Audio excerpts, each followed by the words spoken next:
Oke, pagi semua. Pagi, Bu. Pagi, Pak.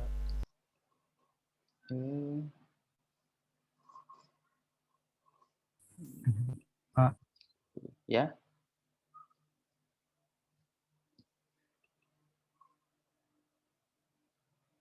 Kenapa?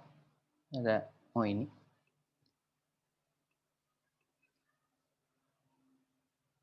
Di atas. Oke, kita langsung mulai aja ya. Oke, pagi semuanya. Nah, untuk materi pertemuan hari ini, kita masuk ke data streaming. Mungkin sedikit familiar ya dengan data streaming dalam kehidupan sehari-hari kita. Nah, ini data streaming ini gimana sebenarnya gitu cara data itu terkirim, terdistribusi nih. Oke, nah, di sini gimana adanya komunikasi antara dari sender ke si receiver atau komunikan. Oke, di mana kalau si komunikator ini adanya proses integrasi, sedangkan receiver itu butuh ada proses distribusi ini. Kedua-duanya sama-sama ini ya, membutuhkan adanya telecommunication network. Oke, discrete. Oke, nah ini ada jenis media yang biasa dikirim nih. Jadi kalau discrete ini biasa satu kali kirim, yaitu teks, yaitu gambar atau grafik. Bahkan kalau audio atau video itu biasa dikirim secara kontinu atau secara berkala. Di sini oke, karakteristik. Oke. Nah, ini menurut si ini ya. Oke, nanti ada sumbernya di belakang. Tapi di belakang multimedia system ini adalah sebuah karakteristik dari computer controller, integration production, manipulation, presentation, storage, and communication of independent information. Yang di tutupan saya. Salah, saya taruh di bawah.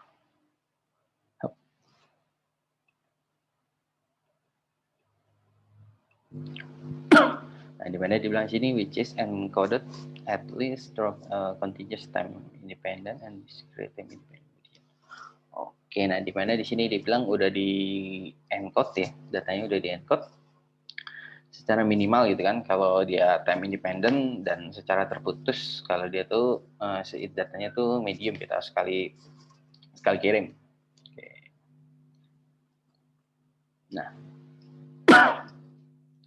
transmisi data nih pada di sini dijelasin kalau pada multimedia ini yang terdistribusi atau distribusi multimedia network based multimedia, data distribusikan melalui jaringan transmisi dan switching. Informasi yang ditransmisikan itu bisa dibagi menjadi paket-paket data. Oke, nah jadi udah dapat nih gambaran tentang apa itu data streaming. Nah, jadi kalau diambil dari dua ini nih bisa kita simpulkan kan nih, data streaming ini merupakan suatu barisan paket data gitu yang ditransmisikan dalam modus yang tergantung oleh waktu. Oke, nah jadi data streaming ini bisa disebut juga sebagai data flow. Oke, paket data ini atau pesan ini biasa membawa informasi gitu kan, baik data dalam medium discrete atau continue tadi. Paketnya mengindikasikan gitu data itu sudah dalam bentuk representasi digital. Jadi apa ya? Kalau discrete itu kan gambar gitu kan, entah gambar, entah apa lagi tadi, entah teks gitu atau grafik. Nah itu kan berbentuk gambar gitu kan. Ketika mau dikirim, dia harus ngerubah dong dari data format page gitu kan, dia rubah dalam bentuk representasi digital lalu dikirim gitu kan. Kalau ya dia cuma gambar berarti secara discrete gitu kan. Tapi kalau dia nyata video kan ukurannya besar tuh. Jadi umumnya tuh secara kontinu nih. Jadi dia rubah perlahan-lahan gitu kan. Video itu ntar ada bagiannya. Dan mulai dari bentuk sequence sebagai lagi dari bentuk part. Dari part sampai terakhir itu dalam bentuk pixel, nah dirubah bentuk digital baru dikirim secara kontinu. Oke. Nah, ini ya representasi data streamingnya nih. Nah, jadi data tadi anggap setelah mau dikirim itu dibagi gitu menjadi data 1, data 2, data 3 seterusnya gitu sampai data ke N. Data itu kan data streaming ini dia akan ngalir nih dari sumbernya ke destinasi gitu kan. Nah, disusun secara berurutan nih. Oke. dalam bentuk sinyal digital. Nah, jadi kurang lebih seperti ini, data yang kita kirim bakal dia pecah gitu kan dalam beberapa bagian, nah, lalu dikirim gitu. Nah, lamanya waktu ya kan berdasarkan si panjang waktu. Nah, ini yang disebut data stream. Oke, nah ada 3 transmisi dalam data streaming ini. Oke, ini walaupun secara tradisional tapi sebenarnya sekarang kita masih pakai. Yang pertama ini ada mode transmisi asinkronus, ada sinkronus dan juga isokronus. Oke, waduh bahasa Inggris.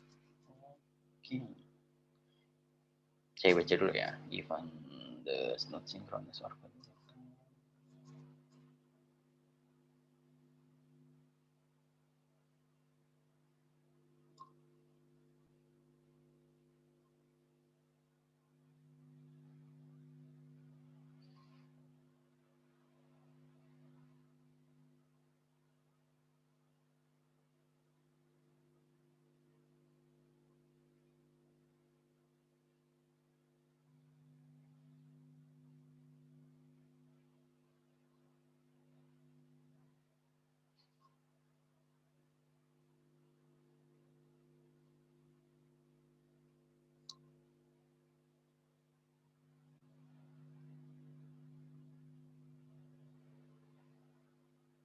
Oke. Nah, jadi satu-satu deh.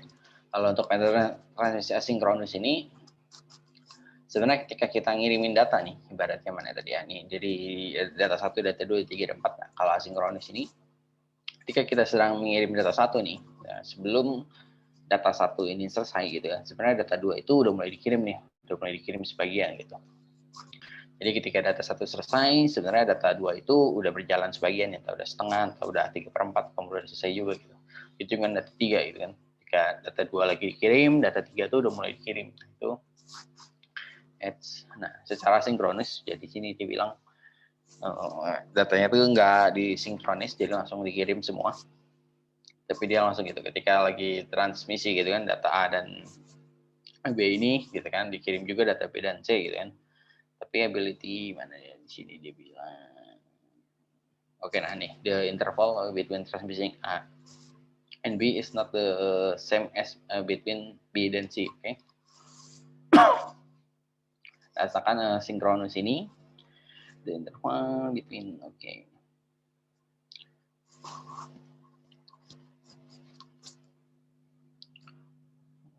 Okay. Oh, operator before the one is started is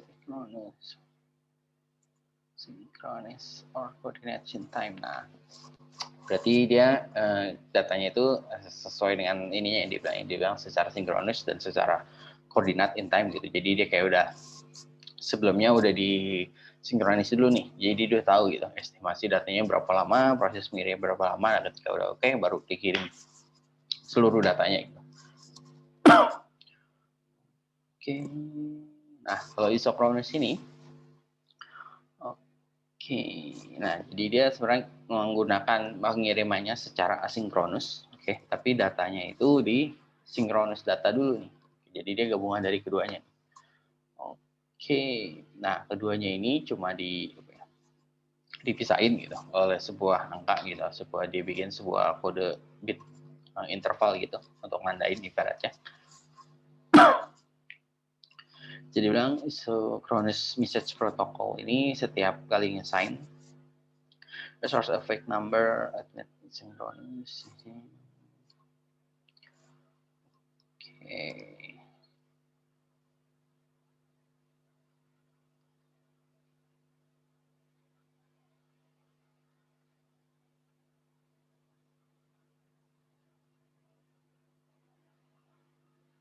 Oke, di sini dia bilang si part number tadi itu jadi beberapa slot gitu kan. Jadi datanya akan dikirim sesuai dengan slot itu. Apabila ya slotnya udah terpakai ya udah gitu kan. Tapi kalau slotnya belum terpakai, ada kelebihan gitu. So, tadi ada data sampai 5 gitu, tapi slotnya ada 8, berarti ada 3 slot nggak terpakai atau terbuang, sebenarnya rugi. Tapi kalau ternyata lebih, ya otomatis data yang pertama itu misalnya slot 1 itu akan dihapus nih atau ditimpa. Oke, synchronous communication ini dia bilang cocok untuk aplikasi yang steady data stream is more important dan dia bilang ini paling cocok untuk aplikasi ini yang butuh data streaming ini secara akurasi dan is more important than completeness and accuracy. Oh, sorry, dia butuh kestabilan data streamer gitu daripada penyelesaian yang cepat ataupun akurasi datanya. Oke, contohnya di sini video conferencing. Oke, nah ini karakteristik ya data si streamingnya. Untuk metode asinkronus ini, pertama tuh dia nggak ada batasan waktu transmisi paket. Yang kedua itu paket yang dikirimkan umumnya cepat karena tadi ya dia nggak akan nunggu gitu, proses A selesai, proses B langsung dijalankan, gitu, proses B belum selesai, prosesnya dijalankan, jadi umumnya cepat. Kebanyakan digunakan untuk media yang diskrit, misalnya email atau internet. Jadi ketika proses email A dikirim, media nggak bergantung ke si data A-nya nih, langsung data B dikirim kan. Oke, jika digunakan untuk mentransmisikan media kontinu, dapat dikombinasikan dengan menambahkan pembatasan waktu. Contohnya modem asinkron. Nah, lalu kalau untuk metode transmisi sinkronis ini, maksimum waktu delay end-to-end-nya ditentukan. Oke. Nah, jadi ya, karena kita udah sinkronis dulu, dan jadi kita bisa mastiin waktunya itu berapa lama gitu kan. Oke. Untuk menghindari. Di sini dia tujuannya untuk menghindari paket data yang hilang. Oke, jadi setiap paket tidak memiliki garansi sampai ke penerima. Oke, jadi perlu adanya buffer atau storage sementara. Nah, misalnya di sini data maksimal, data rate video itu 140 Mbps nih, dan maksimal delay-nya itu 1 detik. Oke, contoh modem sinkronus HDLC atau SDLC.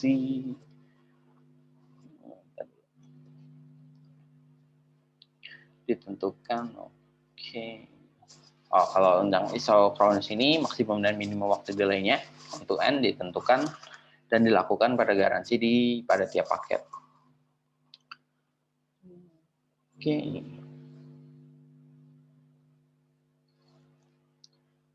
Nah, ini ya. Jadi mode transmisinya yang paling atas itu asinkronus. Jadi waktu untuk transmisi data dari A sampai ke S ini nggak sama gitu kan, di antara S dan Y, biasanya tergantung ukuran paket datanya juga gitu. Kalau dia ringan ya cepat gitu kan, kalau datanya cukup besar ya lebih lama. Kan kalau sinkronis ini udah pasti sama antara data A, data B, data C, karena udah tentuan, udah diatur gitu kan, dibaca, udah kita set, si pengiriman itu pasti sama semua waktunya. Nah, kalau isochronous ini oke, data over asynchronous data ini agak sulit dijelaskan. Jadi gimana ya?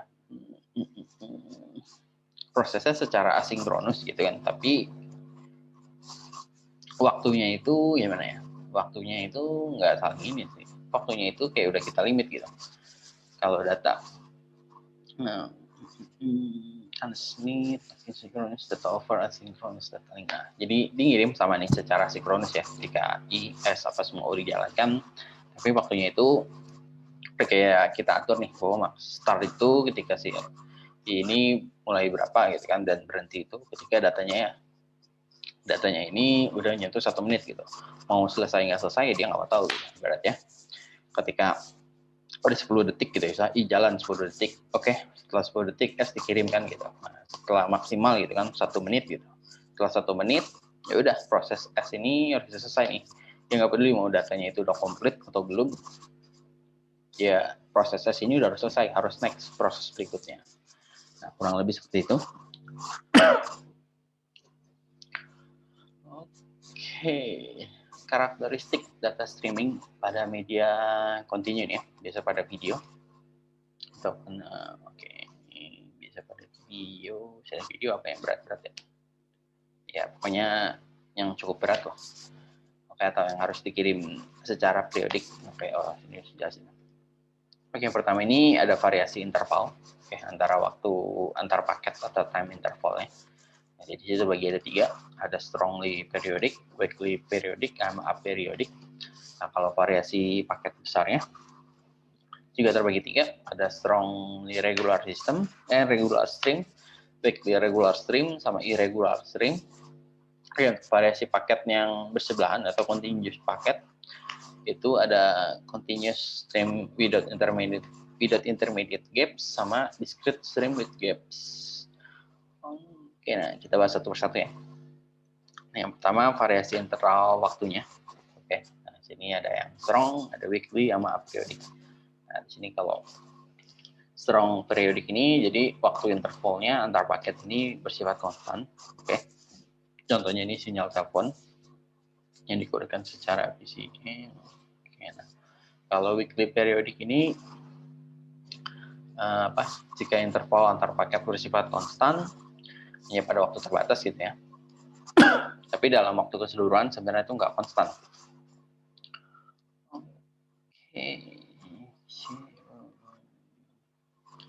Oke, ini cara lagi ngirim video gitu ya. Jadi ada data 1, data 2, data 3, sekarang udah dikirim secara konstan, tapi secara waktu keseluruhan sebenarnya ya bisa terjadi ada gap. Oke. Contoh aperiodic ini berarti bukan keduanya. Jadi dia bukan weakly, bukan pula strong periodic. Jadi contoh sinyal data pada posisi mouse. Oke.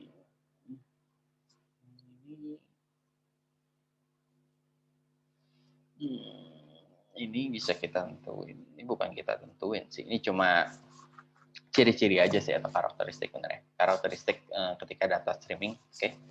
Kalau yang bagus gitu kan berarti ini, atau ini sifatnya konstan, yang jelek gitu kan. Walaupun data itu konstan tapi kadang ya nggak sesuai gitu. Misalnya ada buffer, ada apapun gitu. Nah, sedangkan kalau yang aperiodic ya bukan kedua-duanya gitu ibaratnya. Oke, nah ini yang kedua. Mengenai regular streaming ya. Ada strong, ada weakly, ada irregular. Oke, nah strong ini kalau ukuran datanya itu tetap ya sifatnya itu konstan gitu. Oke, jadi data stream tanpa kompresi. Oke, nah kalau weakly ini jika ukuran data paketnya itu sering berubah gitu, secara periodik ini. Oke, contohnya di sini pada data stream. Dan irregular ini ukuran data paketnya itu bisa berubah secara acak. Oke. Nah ini ketiga ya, tipe karakternya continuous stream without intermediate gap sama discrete stream with gap. Continuous stream ini jadi paket ditransmisikan tanpa adanya gap. Oke, jadi kirim D1 dikirim selesai langsung D2 gitu, tidak ada gap. Bahkan kalau discrete ini terkadang gitu kan ada gap nih, jadi ketika lagi ngirim gitu entah si koneksi jelek atau ada suatu gangguan gitu kan, jadi D1 dikirim selesai, dikirim D2 gitu, D2 dikirim selesai, tiba-tiba dia diem aja gitu kan, entah buffering, entah apapun gitu kan, tidak ada pengiriman apapun, baru tiba-tiba jalan lagi data itu. Oke. Oke, nah ini informasi unit atau satuan informasi. Nah, jadi satuan data tadi itu, si data streaming ini kita ada satuannya. Oke, disebut dengan LDU atau Logical Data Unit. Oke, nah si LDU ini sebenarnya apa ya? Informasi yang dianggap paling kecil gitu atau bermakna. Oke, contoh di sini ada audio, ada video. Nah, audio ini data sampel, grup sampel atau apapun gitu. Kalau video itu ada film, klip, frame, block, pixel dan seterusnya gitu kan. Oke, nah jadi LDU ini juga diatur berdasarkan durasinya. Jadi ada close LDU, durasi ditentukan sebelumnya gitu kan, predefined duration. Misalnya sampel data streaming audio di dalam komputer, sedangkan kalau open LDU ini durasinya itu nggak bisa kita tentukan ke depannya gitu. Jadi misalnya data streaming yang dikirimkan gitu, dari kamera atau mic menuju komputer. Nah, kurang lebih ini LDU pada data video. Oke ya, si logical unit ya. Jadi untuk satu buah film itu, kalau kita mau ambil gitu satuan yang lebih kecil lagi itu terdiri dari beberapa potongan klip. Oke, nah tadinya dari potongan klip itu juga sebenarnya terdiri dari beberapa frame gitu kan, jadi ada satuan lebih kecil. Nah, dari beberapa frame itu juga sebenarnya terdiri dari beberapa blok gitu kan. Nah, dari beberapa blok itu juga terdiri dari beberapa pixel nih. Setelah dari beberapa pixel udah sih bisa sampai pixel.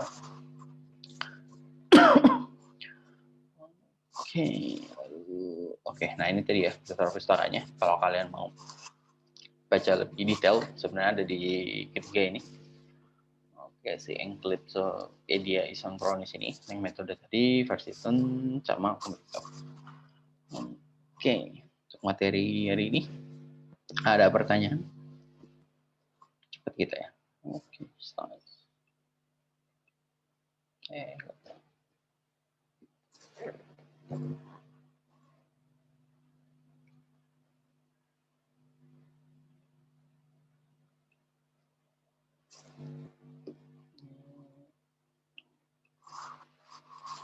Ahmad Aldo.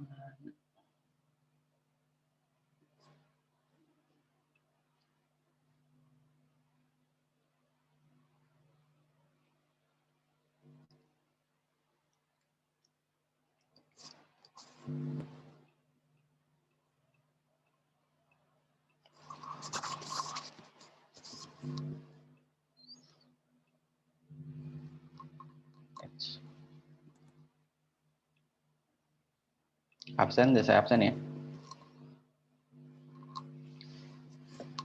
Tugasnya, jangan lupa besok kita udah mulai ya. Langsung coba si DigitalOcean.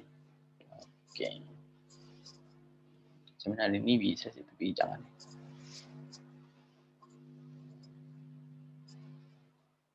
Itu pertanyaan? Aman? Tugas yang kemarin tuh gimana Pak? Oh. Tugas yang kemarin gimana? Jelasin lagi. Waduh. Ngumpulannya minggu depan. Sebenarnya tugas kemarin itu simpel sih. Kalian cuma explore aja si DigitalOcean itu gitu kan. Kalian cari tahu gitu kan.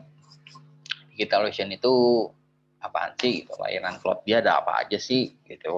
Terserah kalian lah. Menurut hasil eksplorasi kalian tuh apa yang bisa kalian dapetin tuh setelah kalian eksplorasi, kalian ternyata DigitalOcean itu apa, ternyata DigitalOcean itu punya fitur apa aja gitu, atau kalian bisa membedakan gitu kan bedanya layanan si DigitalOcean ini gitu kan, si cloud computing ini dengan kalau kita pakai hosting biasa itu apa. Nah, kalian tulisannya udah semua tuh masukin gitu kan, kalian rangkum entah ke Word, entah masukin PDF, terserah kalian, udah. Masih intinya saya cuma mau tahu doang. Kalian itu setelah kalian explore nih selama 2 minggu ini udah seberapa besar gitu gambaran kalian tentang si DigitalOcean ini.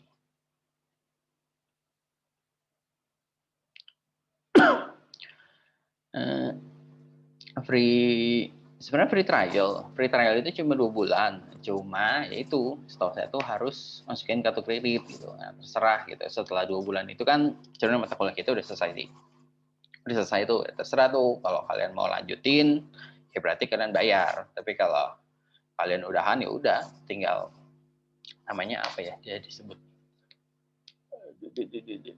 tinggal layanan yang kalian udah bikin itu kalian hapus aja gitu, kalian hapus udah, kalian nggak akan ditagih gitu di bulan berikutnya. Tapi kalau habis kalian pakai gitu selesai, kalian nggak hapus, nah di bulan selesai free trial itu 2 bulan, di bulan ketiga itu akan muncul tagihannya.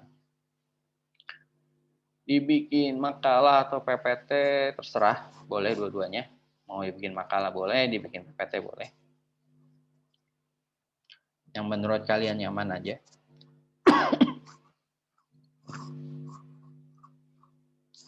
Oke. Jadi ini sebenarnya bukan milih gitu ya, cuma ya kalian pakai gitu, berarti dikasih sama dia 2 bulan pertama free trial, di bulan ketiga ya kalian berbayar kalau kalian ngerasa apa ya seru atau mau pakai gitu layanannya terus menerus, ya saya udah informasikan bahwa layanan ini tuh berbayar gitu, nggak free. Tapi kalau kalian mau udahan gitu udah cukup explore-nya, ya udah kalian harus hapus gitu kan, apa sih namanya saya lupa, saya lupa lagi.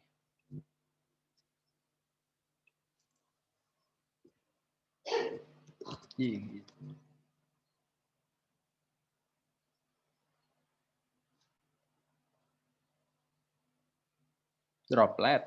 Aduh, saya jadi ingat.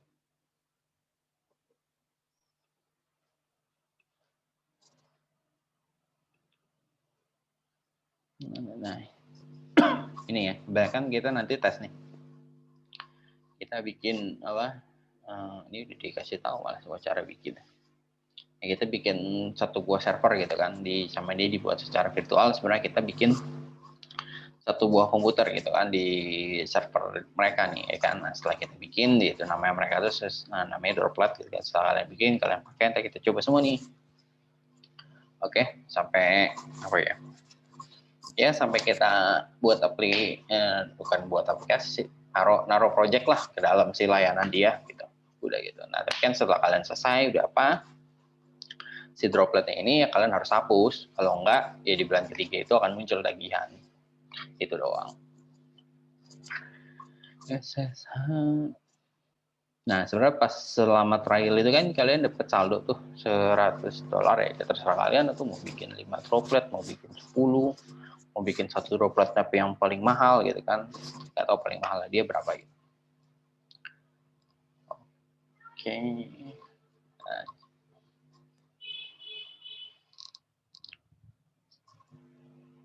Oke, pokoknya ya kalian explore lah si DigitalOcean ini. Oke.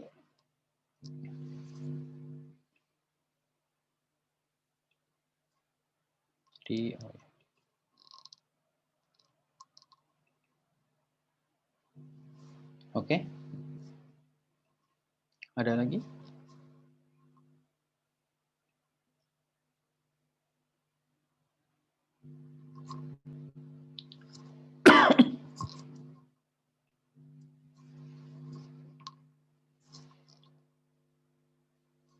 Kalau tidak ada, saya akhiri. Next dulu. Nah, saya akhiri pertemuan hari ini. Thank you semuanya. See you. Bye. Selamat pagi Pak, terima kasih Pak. You. Oke. Terima kasih Pak untuk